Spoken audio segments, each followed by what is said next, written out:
मान्य हुने गरी सबैलाई स्वीकार हुने गरी तयार गरिएको सिद्धान्तहरूको आधारमा तयार गरिएको एकाउन्ट लेखा त्यसलाई ग्याप भनिन्छ। यो ग्याप हरेक देशको सरकारले ग्यापलाई मान्ने गर्छ। ग्यापको आधारमा जो एकाउन्ट तयारी गरेको छ त्यो एकाउन्टहरूको जे छ डिजिटहरू तिनीहरूलाई जोडघटाउ गरेर एउटा निश्चित दरले कर रकम निकाल्नु त्यसलाई हामी ट्याक्स एकाउन्टिङ भन्छौँ। अब यसमा सर्टेन इन्कमहरू हुन्छ, सर्टेन एक्सपेन्डिचरहरू हुन्छ। इन्कम जेसुकै होस्, चाहे एप्रुभडबाट होस् चाहे अनएप्रुभडबाट होस्, जुनसुकै स्रोतबाट आम्दानी प्राप्त भएको होस्, त्यो आम्दानी प्राप्त हुनको लागि जे खर्चहरू भएको छ त्यो खर्चहरू घटाएर जे बाँकी रहन्छ त्यसलाई हामी नाफा भन्छौँ। त्यो नाफाको सर्टेन पर्सेन्ट निश्चित दरले जे रकम सरकारलाई भुक्तानी गर्नुपर्ने छ त्यो निकालिन्छ, त्यसलाई हामी ट्याक्स एकाउन्टिङ भन्छौँ। नेपालमा अस्ति नै चर्चा गरिसकेको छु, नेपाल आयकर ऐनले कुन कुन खर्चहरू यहाँ हुन्छ, कुन कुन आम्दानीहरू जोड्नुपर्छ त्यो चर्चा गरिदिएको छ नेपाल इन्कम ट्याक्स एक्ट 2058 ले। अब त्यो हिसाबले रहेर ट्याक्सको क्याल्कुलेसन दुई मेथडमा अलग अलग ढङ्गले गरिन्छ, दुई तरिकाले। त्यसमा सबभन्दा पहिला छ फर एन इन्डिभिजुअल, व्यक्तिको हकमा छुट्टै, र फर एन एन्टिटी, संस्थाको हकमा छुट्टै। एन्टिटीलाई कम्पनीको रूपमा पनि लिइन्छ, व्यक्तिलाई अलग व्यवस्था गरिएको छ भने कम्पनीलाई अलग व्यवस्था गरिएको छ कर प्रयोजनको लागि। व्यक्ति भनेको फेरि प्राकृतिक व्यक्ति हो वा प्रोप्राइटरशिप फर्म हो भनेर बुझ्नुपर्छ, जो नेपाल अधिराज्यभरि निश्चित दिनसम्म बसेर कुनै स्रोतबाट आम्दानी प्राप्त गरेको छ र त्यो स्रोतबाट प्राप्त आम्दानीको खर्चहरू घटाएर बाँकी रकममा उसले ट्याक्स तिर्नुपर्छ। त्यसको लागि ट्याक्स क्याल्कुलेसनको प्रोसेस नेपाल सरकारले नेपाल आयकर ऐन 2058 अनुसार जारी गरेको छ, जसमा भनेको छ व्यक्तिको हकमा यतिमा यति दरले यतिमा ट्याक्स लाग्दैन, यतिमा यति दरले ट्याक्स लाग्नुपर्ने हो, लाग्छ। जसले बुझाउँछ त्यो ठिकै छ, बुझाएन भने 15% को दरले जरिवाना लाग्छ। अझ किस्ता बुझाउन सकिन्न भने एक किस्ताको 2000 को दरले लाग्छ। यसरी नेपाल आयकर ऐनले सबै कुराहरू जारी गरेको, त्यसको बारेमा डिटेलमा हामी अलग पढ्छौँ, अलग च्याप्टर। पहिले खाली जानिराखौँ, व्यक्तिको हकमा अलग दर छ र कम्पनीको हकमा, निकायको हकमा वा एन्टिटीको हकमा अलग दरले ट्याक्सको क्याल्कुलेसन गरिन्छ। अब ट्याक्स क्याल्कुलेसन गर्दाखेरि चाहे व्यक्तिको हकमा होस् वा कम्पनीको हकमा होस्, एकाउन्टिङ मेथड फरक छ। इन्डिभिजुअलको हकमा खास गरेर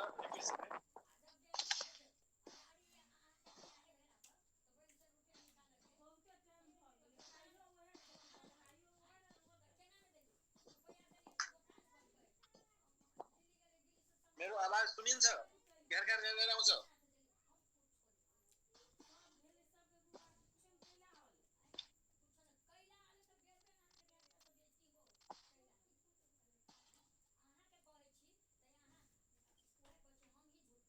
डिस्टर्ब त भइरहेको छैन साउन्डबाट, फ्यानको साउन्डबाट?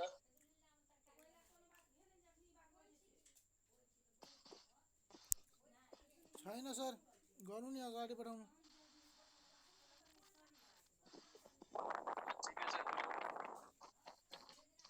एकाउन्टिङ मेथड भन्छ हरेक अलग-अलग ट्याक्सहरूलाई अलग-अलग मेथडले ट्याक्सको क्याल्कुलेसन गरिन्छ।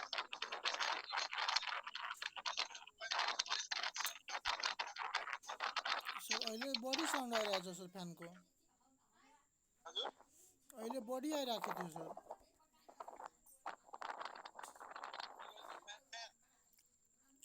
तपाईँको साउन्ड आइरहेको छैन सर अहिले। मेरै साउन्ड आइरहेको छैन? अब आयो सर बल्ल।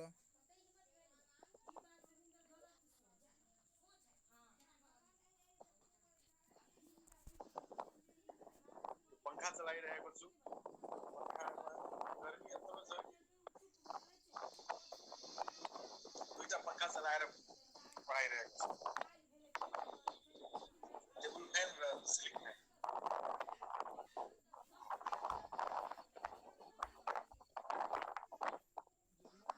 जोस अगाडि बढौं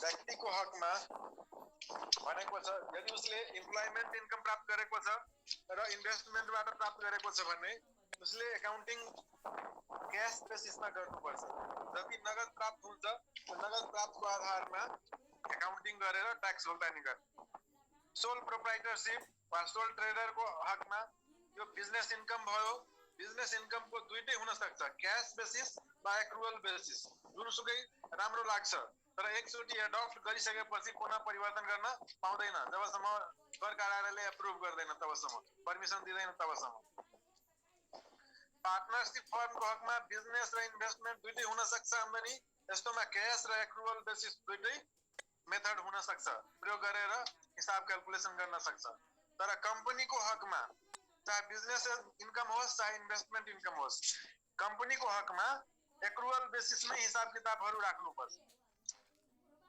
अब यो दुईटा बेसिस छ एक्रुअल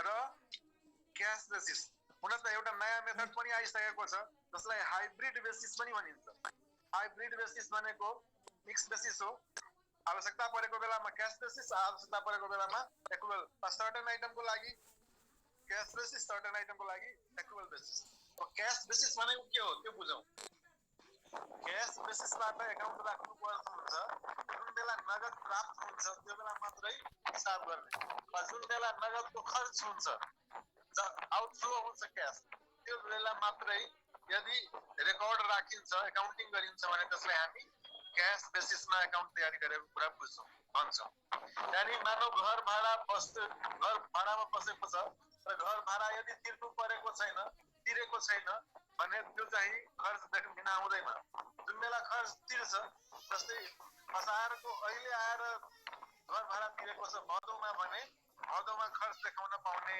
असारमा खर्च देखाउन नपाउने हुन त खर्च असारैको हो त्यही पनि असारको खर्च देखाउन पाउँदैन यदि नगद आधारमा एकाउन्टिङ गरेको छ भने क्याश बेसिसमा एकाउन्टिङ गरेको छ भने के गर्ने त्यसको लागि जुन बेला क्याश एक्सपेन्स हुन्छ जान्छ आउटफ्लो हुन्छ त्यो बेला एकाउन्टिङ गरिन्छ लेखा राखिन्छ त्यस्तै आम्दानीमा पनि जुन बेला क्याश प्राप्त हुन्छ त्यो बेला मात्रै एकाउन्टिङ गरिन्छ भने त्यसलाई हामी क्याश बेसिसमा पूर्ण प्योर ट्याक्स प्योर क्याश बेसिसमा एकाउन्टिङ गरेको कुरा बुझ्छौँ त्यस्तै अर्को एक्रुअल बेसिस छ एक्रुअल बेसिसमा पाकिसकेपछि वा आम्दानी पाकिसकेपछि प्राप्त भएको होस् या नहोस् आम्दानी पाक्यो वा खर्चा पाक्यो भने भयो भने त्यसको एकाउन्टिङ गर्नुपर्छ त्यस्तो एकाउन्टिङ सिस्टममा हामी एक्रुअल बेसिसमा एकाउन्ट गरेको एज फर एक्जाम्पल असार महिनाको घर भाडा भदौमा आएर प्राप्त गरेको भए पनि असारै महिनाको आम्दानी वा खर्च त्यहाँ रेकर्ड गर्नुपर्छ यस्तो रेकर्ड सिस्टम गरेको छ भने त्यसलाई हामी खर्च पाकिसकेपछि वा आम्दानी पाकिसकेपछि एकाउन्टमा राखिसक्ने जस्तै तलबहरू स्यालेरी के भन्छ असारमा प्राय स्यालेरी त एक महिना ढिलो गरेर एक महिनाको तलब अर्को महिनामा गएर भुक्तानी हुन्छ र त्यस्तो अवस्थामा त्यो महिनाको तलब रेकर्ड राखिहाल्ने तर पेमेन्ट अर्को महिनामा गए पनि खर्च चाहिँ त्यही महिनाको भएर भयो भने आउटस्ट्यान्डिङ लायबिलिटीको रूपमा खडा रहन्छ त्यस्तो आउटस्ट्यान्डिङ हिसाबले एक्रुअल बेसिसमा आउटस्ट्यान्डिङ हिसाबले यदि खर्चहरू राखेको छ भने त्यसलाई हामी एक्रुअल बेसिसमा एकाउन्ट गरेको बुझ्छौँ क्लियर भयो होला र मिक्स बेसिस भन्नाले आम्दानीहरू नगद आधारमा र खर्चहरू एक्रुअल बेसिसमा गरे त्यसलाई हामी मिक्स बेसिस जसलाई हामी हाइब्रिड बेसिस पनि भन्छौँ त्यस्तो आधार हुन सक्छ यहाँ दुईटा मात्रै आधार छ क्याश बेसिस र एक्रुअल बेसिसमा खास गरेर कम्पनीको लागि मात्रै एक्रुअल बेसिसमा हिसाब तयारी हुनुपर्छ भनेर आयकर ऐन 2058 ले जारी गरेको छ नियम कुराहरू तर individual proprietorship firm sole trader partnership firm यिनीहरूको लागि क्याश र एक्रुअल बेसिस दुईटै मा तयारी गर्न सकिन्छ भनेर अप्सन दिएको छ तर इन्डिभिजुअललाई मात्रै क्याश बेसिसमा हिसाब राखे हुन्छ भनेर यसले पुरा चर्चा गरेको छ आयकर ऐन 2058। अब आउँछ यदि कुनै मेथडमा चेन्ज भयो भने के गर्ने? चेन्ज भयो क्याश बेसिसमा राखिरहेको छ एक्रुअल बेसिसमा राख्न चाहन्छ भने तुरुन्तै जुन दिनदेखि त्यो बेसिस एकाउन्टिङ बेसिस चेन्ज गरिरहेको छ त्यो बेलादेखि नै इनल्यान्ड रेभेन्यू डिपार्टमेन्ट आयकर विभागमा तुरुन्तै जानकारी गराउनु पर्छ।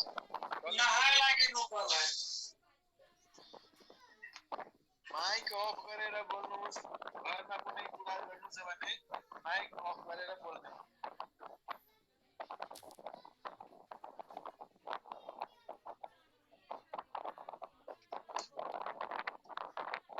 यति थियो मेथड अफ एकाउन्टिङ। अब दोस्रो छ ब्याड डेब्ट एन्ड इट्स रिकभरी। पहिला ब्याड डेब्टको अर्थ बुझौँ। ब्याड डेब्टको अर्थ हुन्छ डुब्ती खाता, डुबेको ऋण। बिक्री गरेको छ सामान उधारोमा, सामान लिने बेलामा त एकदम प्रिय व्यक्ति हुन्छ, एकदम ठुलो पार्टनर हुन्छ, त्योभन्दा अर्को कुनै पार्टनरै हुन सक्दैन त्यस्तो गरेर आफूलाई प्रेजेन्ट गरेको हुन्छ कस्टमरले। तर जुन बेला पैसा दिने समय आउँछ त्यो बेला आनाकानी गरिरहेको हुन्छ वा उसको मुख रातो पहेँलो भइरहेको हुन्छ, हेर्नै नसक्ने जस्तो भइहाल्छ, नचिन्ने जसरी कुरा गरिरहेको हुन्छ, नचिनेको मान्छे जस्तै। यस्तो अवस्थामा जुन बेला कस्टमरले कुनै पैसा दिन आनाकानी गरिरहेको छ वा दिन मानिरहेको छैन, कुनै बहाना बनाइरहेको छ, तपाईको सामानै यस्तो थियो उस्तो थियो, तपाईले अर्डर दिएको थिए अर्कै, दिनुभयो अर्कै, एक्सपायरी सामान दिनुभयो, यसरी विभिन्न बहानाहरू दिन्छु ममाथि विश्वास छैन, म पैसा लिएर भागिहाल्छु, यस्तो कुराहरू गरिरहेको हुन्छ। त्यस्तो बेलामा यदि उसमाथि लिगल एक्सन लिएको छ भने लिगल एक्सन बमोजिम जति रकमको त्यसले त्यो आनाकानी गरिरहेको छ पैसा रिटर्न गर्नमा त्यति रकमसम्म ब्याड डेब्ट खातामा देखाउन पाउँछ। तर त्यसको लागि के हुनु पर्यो? लिगल एक्सन भएको हुनु पर्यो, कानुनी कारबाही भएको हुनु पर्यो। मोटामोटी खास गरेर यसमा 1000 भन्दा बढीको यदि यस्तो रकम छ भने लिगल एक्सन भएकै हुनुपर्छ। तर त्यो भन्दा सानो फिगर छ 200, 400, 500, 1000 को तल, त्यस्तोलाई जनरली लिगल एक्सनमा जाँदा नै खर्च भइहाल्छ बढी, त्यसको लागि सिधै ब्याड डेब्ट देखाउन मिल्छ। तर टोटल ब्याड डेब्ट यदि त्यो भन्दा बढी भइहाल्यो, 1000 भन्दा बढी भएको छ भने लिगल एक्सन हुनै पर्छ अनि मात्रै ब्याड डेब्ट देखाउन पाउँछ, अदरवाइज देखाउन मिल्दैन, एडब्याक भइहाल्छ। त्यसमा नेपाल सरकारले नेपाल आयकर ऐन 2058 अनुसार ट्याक्स क्याल्कुलेसन गर्छ। त्यो कुरा बुझिराख्नु। अब आउँछ रिकभरी। यदि कुनै रकम एकचोटि ब्याड डेब्ट लेखिसकेको छ, मानौ राम नामको व्यक्ति जुन बेला वनवासी थियो राम, त्यो बेला उसको केही आफ्नै हैसियत थिएन अनि उसले कुनै कम्पनीबाट उधारो रूपमा सामान लिएको थियो अनि पैसा रिटर्न गरेन। त्यो बेला त्यो कम्पनीले रामलाई ब्याड डेब्ट घोषणा गरेर इन्सल्भेन्ट वा दिवालिया घोषणा गरेर ब्याड डेब्ट आफ्नो खातामा उसको जे बाँकी थियो त्यो रकम लेखिहाल्यो। तर जुन बेला राम अब फेरि वनवासबाट फिर्ता आयो, राजा भयो, त्यो बेला उसको त हैसियत भइहाल्छ पहिलाको दिनहरू तिर्ने। त्यो बेला यदि पैसा दियो भने जसरी ब्याड डेब्ट लस देखाएको थियो त्यस्तै ब्याड डेब्ट रिकभरी इन्कम देखाउनु पर्छ, इन्कम मानेर त्यसमा ट्याक्स तिर्नु पर्छ भनेर आयकर ऐन 2058 ले त्यो कुरालाई जारी गरेको छ। यानी लिगल एक्सन गरेको छ कुनै डुब्ती रकममा भने, डुबेको रकममा भने त्यो ब्याड डेब्ट देखाउन मिल्छ त्यो बेला। तर त्यो पैसा जुन बेला फिर्ता आउँछ त्यसमा फेरि सरकारले ट्याक्स लिन्छ भनेर यसरी ब्याड डेब्ट एन्ड इट्स रिकभरीको बारेमा चर्चा गरेको छ, व्यवस्था गरेको छ। यति मात्रै छ यसमा ब्याड डेब्ट एन्ड इट्स रिकभरीमा। त्यसपछि आउँछ accounting for long term contract. Long term contract भनेको के, कस्तो कन्ट्र्याक्टलाई बुझ्ने यहाँ चर्चा गरेको छ। Contract generally refers to an agreement between two or more parties, especially one that is written and enforceable by law. Income Tax Act has classified contracts into two broad categories. दुई व्यक्तिहरूको बीचमा कुनै काम गर्ने वा नगर्ने हिसाबले गर्नको लागि वा नगर्नको लागि दुई पार्टी वा दुई पक्षको बीचमा कुनै सहमति वा सम्झौता भएको छ भने त्यसलाई हामी कन्ट्र्याक्ट भन्छौं, ठेक्का वा सम्झौता भनेर भन्छौं। दुई व्यक्तिको बीचमा दुई पक्षको बीचमा कुनै काम गर्नको लागि वा नगर्नको लागि दुईटै हुन सक्छ। For doing an act or for not doing or forbidden for doing that act is called, that agreement is called contract.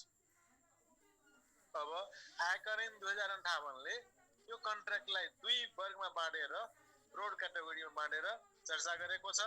त्यसमा सबभन्दा पहिला छ लङ टर्म कन्ट्र्याक्ट, यानी दीर्घकालीन करार। कन्ट्र्याक्टलाई नेपालीमा करार भन्छ, यो एक प्रकारको सम्झौता नै हो। त लङ टर्म कन्ट्र्याक्ट दीर्घकालीन करार। र अर्को छ एक्सक्लुडेड कन्ट्र्याक्ट, भन्नाले बहिर्गमनको बाहिरी कन्ट्र्याक्ट। लङ टर्म कन्ट्र्याक्ट भनेको के हो भने it means a contract the term of which exceeds 12 months and that is either a contract for manufacture, installation, construction or in relation to its the performance of related service or a contract with a deferred return that is not an excluded contract. जुन काम 12 महिना भन्दा बढीमा complete गर्नको लागि सम्झौता गरेको छ त्यस्तो कन्ट्र्याक्ट 12 महिना भन्दा बढीको सम्झौतालाई हामी लङ टर्म कन्ट्र्याक्ट भनेर बुझ्छौं। जनरली लङ टर्म भनेको यस्तो शब्दबाट दुई वा दुई भन्दा बढी वर्षहरुको कन्ट्र्याक्टलाई बुझ्छौं। तर यहाँ आयकर ऐनले 12 महिनाको कन्ट्र्याक्टलाई नै लङ टर्म 12 महिना भन्दा बढीको कन्ट्र्याक्ट यानी 1 साल भन्दा बढीको कन्ट्र्याक्टलाई लङ टर्म कन्ट्र्याक्ट भनेर परिभाषित गरेको छ। अर्को छ एक्सक्लुडेड कन्ट्र्याक्टमा भनेको छ it means any contract created by reason of an interest in an entity or by obtaining a membership in a retirement fund or any contract of investment insurance। भन्नाले अवकाश कोषमा वा इन्भेस्टमेन्ट इन्स्योरेन्सको लागि कुनै करार गरेको छ भने त्यस्तो कानुनद्वारा जेनेरेटेड करारलाई हामी एक्सक्लुडेड कन्ट्र्याक्ट भनेर परिभाषित गर्छौं भनेर यसरी आयकर ऐन 2058 ले परिभाषित गरेको छ। अब आउँछ कुरा सर्ट टर्म कन्ट्र्याक्ट कहाँ गयो सर? सर्ट टर्म कन्ट्र्याक्ट भनेको अलरेडी बिजनेस इन्कम हो, त्यसकारण त्यसलाई केही गर्नु पर्दैन। खाली सर्ट टर्म कन्ट्र्याक्ट एउटै आर्थिक वर्ष भएको हुनाले यो एकाउन्टमा आइहालेको हुन्छ, त्यसकारणले यसलाई यहाँ चर्चा गरेको छैन। सर्ट टर्म लङ टर्म र एक्सक्लुडेड कन्ट्र्याक्टलाई चर्चा गरेको। अब यहाँ for the purpose of calculating a person's income for an income year from an employment, business or investment, estimated cumulative inclusion and deduction under a long-term contract of the person is treated as derived or incurred according to the percentage of contract completed during the year। एक सालमा कति कन्ट्र्याक्टबाट आम्दानी देखाउने त्यसको लागि कति percent complete भएको छ कन्ट्र्याक्ट, करार बमोजिमको काम कति पर्सेन्ट कम्प्लिट भएको छ त्यो मेजरमेन्ट गरेर एउटा अनुमानित ढंगले एस्टिमेसनको हिसाबले आम्दानी र खर्चहरु कायम गरेर वर्षको आम्दानी देखाइन्छ। त्यसमा एउटा फर्मुला छ, percentage of contract completed is equal to cumulative deduction up to income year to the income year divided by estimated total cost of contract into 100। यानी जम्मा जम्मी कति त्यो सालमा काम कम्प्लिट भएको छ त्यसलाई अनुमानित टोटल लागत कन्ट्र्याक्टको लागतले डिवाइड गरेर 100 ले मल्टिप्लाई गरिसकेपछि जे आउँछ त्यो भयो पर्सेन्टेज अफ कन्ट्र्याक्ट कम्प्लिटेड। यति सम्मको पर्सेन्ट कम्प्लिट भयो र त्यति सम्मको आम्दानी देखाउन मिल्छ। यसरी यो चर्चा गरेको छ। यो लङ टर्म कन्ट्र्याक्ट सम्बन्धी हिसाबहरु आइरहन्छ। अब हिसाबहरु कसरी गर्ने यहाँ एउटा एक्जाम्पल दिएको छ, म एक्जाम्पल समझाइदिन्छु।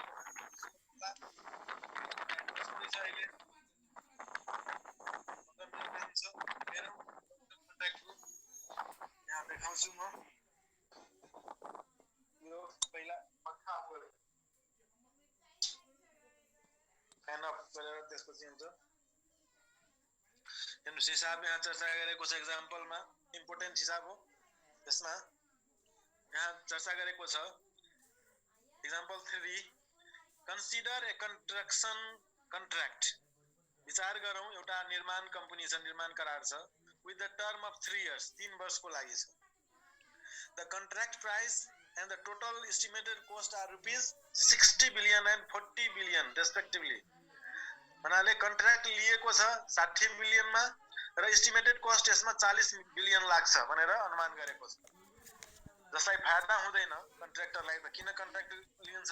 त कन्ट्र्याक्ट लिएको छ कतिमा, काम गरिदिन्छु 60 बिलियन मा, तर त्यो कन्ट्र्याक्टरले अनुमान गरेको छ कि मलाई यो काम गर्नमा 40 बिलियन सम्म खर्च लाग्छ. Cost of contract is 40 billion.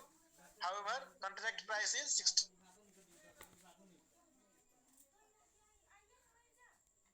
In the first year, पहिलो साल percentage of completion of the contract is calculated as under. अब यसबाट कसरी क्याल्कुलेसन गर्ने, यो पर्सेन्टेज कति भएको छ खर्च आम्दानी देखाउनको लागि. यहाँ पहिलो सालमा कति खर्च भयो 10 बिलियन. टोटल एस्टिमेटेड कस्ट यहाँ फर्मुला छ. Estimated total cost of contract कति छ 40 बिलियन. तो 10/40 गुणे 100 बराबर. यसको मतलब पहिलो सालमा 25% यो कन्ट्र्याक्ट कम्प्लिट भएको छ भनेर मान्ने.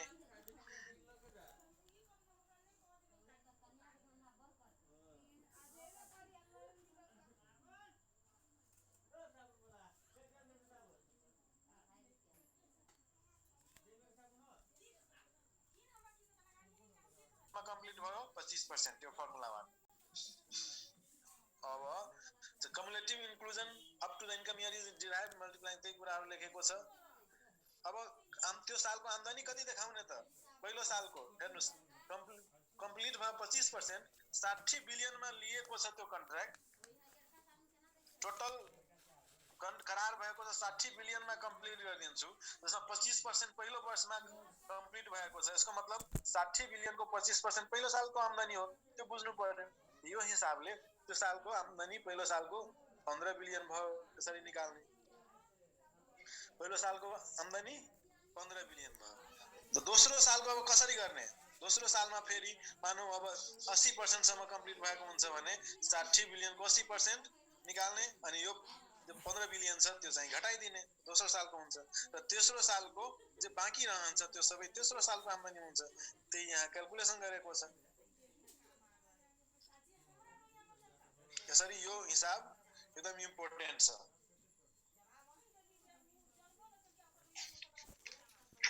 यहाँ हिसाब दिएको छ यो पेजमा, हेर्नु होला, बनाउनु होला. एक्जाम्पलले तपाईको होमवर्क भयो. यो बनाउने बन्दैन भने भोलि म बनाइदिन्छु हिसाब. त आज यतिकै राखौं. लङ टर्म कन्ट्र्याक्ट को हिसाब बनाउनु होला. पेज नम्बर मेरो बुकमा 32 मा छ. तपाईहरुको बुकमा के होला, क्वेशन त सेम रहन्छ. बनाउने होमवर्क भयो. ठीक छ. हजुर सर हुन्छ. ल thank you everybody. Thank you for joining my class. म अब डिस्कनेक्ट भइरहेको छु. बनाउने जे प्रब्लम होला त्यो भोलि अब गरौँला. हुन्छ सर. Thank you sir.